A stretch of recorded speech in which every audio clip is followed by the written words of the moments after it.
Bonjour à tous, aujourd'hui on se retrouve pour une nouvelle vidéo dans laquelle je vais vous parler de pourquoi je ne laisse pas Opal sortir toute seule en liberté dehors. Si ça vous intéresse, c'est parti. Tu fais des bruits? Tu fais des bruits?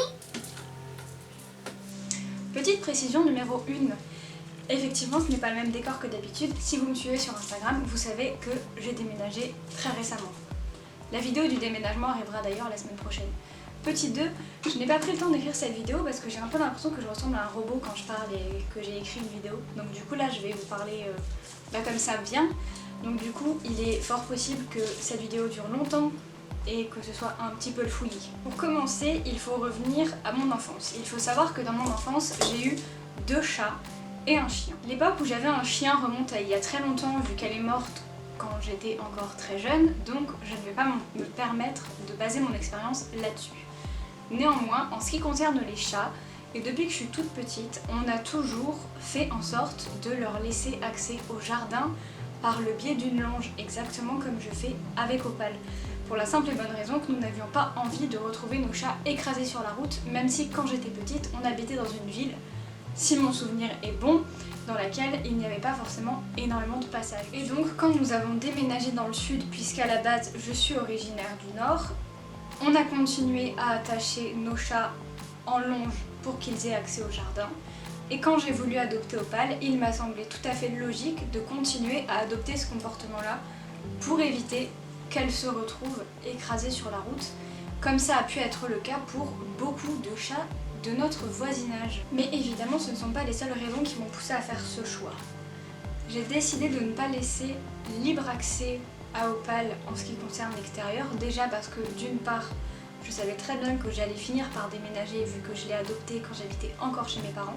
Je ne voulais pas prendre le risque de la laisser chez eux ou de la perdre tout simplement avant que je sois partie. Ensuite, je trouve pour ma part que l'environnement extérieur dans une ville ou dans un lotissement est trop dangereux pour les chats. Je m'explique.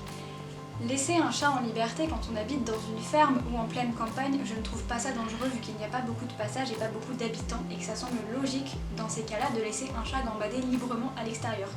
Mais dans une ville ou dans un lotissement où il y a des maisons, des gens, où il y a du passage au niveau des voitures, au niveau des transports scolaires, au niveau des motos, où il y a des piscines avec tous les risques de noyade que ça entraîne. Oui, je sais, vous allez me dire que les chats sont pas totalement débiles et qu'ils savent ce qui est bon pour eux, mais parfois, malheureusement, c'est faux et ça entraîne des accidents.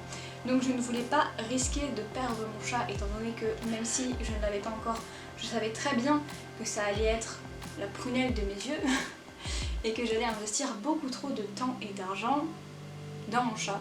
Donc ça m'a semblé logique. Même si, je suis d'accord, c'est un comportement totalement égoïste.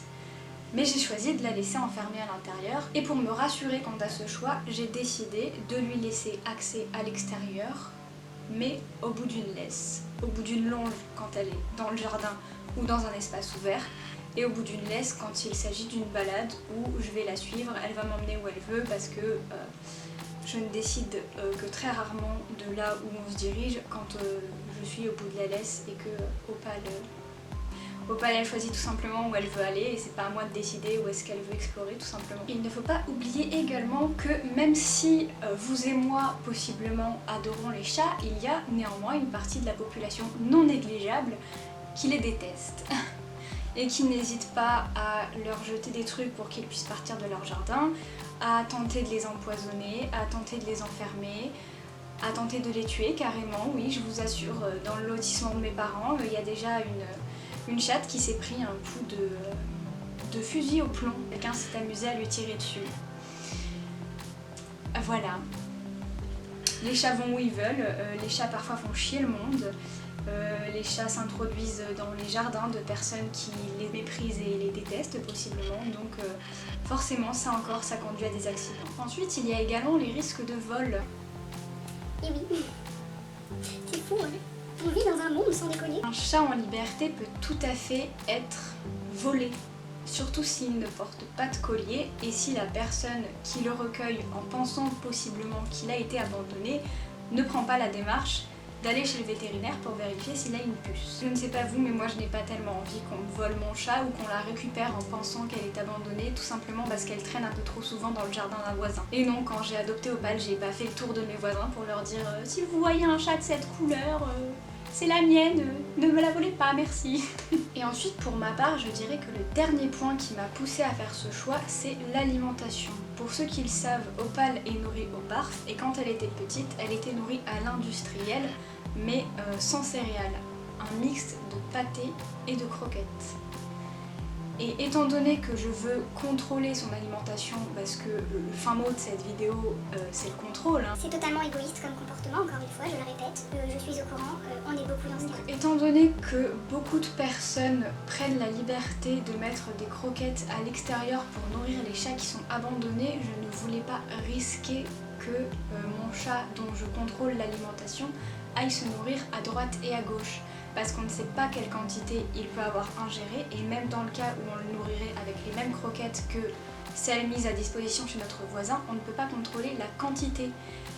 Et bien souvent, ça fait des chats qui mangent toute la journée et qui finissent par devenir un petit peu grassouillés. Et c'est quelque chose que je ne voulais pas risquer avec Opal. Bien évidemment, je ne critique absolument pas les gens qui font ça avec leurs animaux, je ne critique absolument pas les gens qui laissent leurs chats sortir, qui laissent de la nourriture pour les chats abandonnés ou pour les chats du voisin.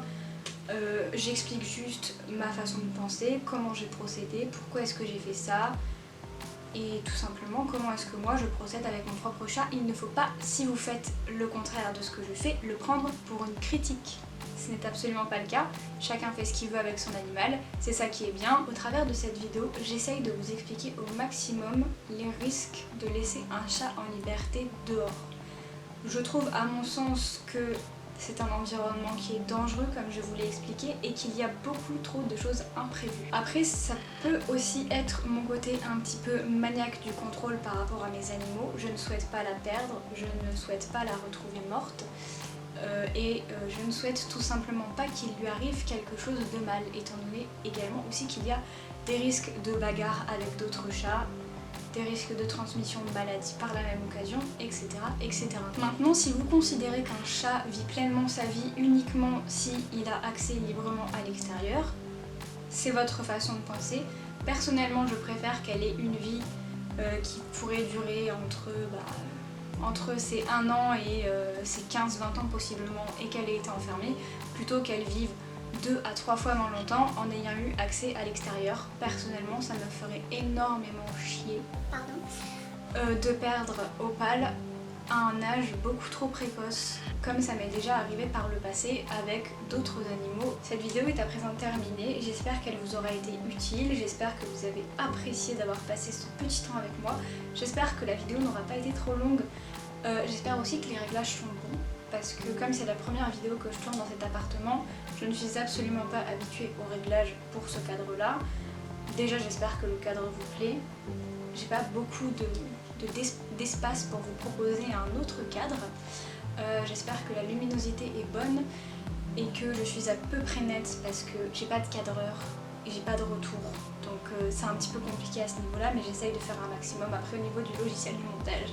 Donc voilà, ça suffit les blabla. J'espère que cette vidéo vous a plu, qu'elle aura été utile. Et je vous dis à la prochaine fois. Bisous à vos poilus.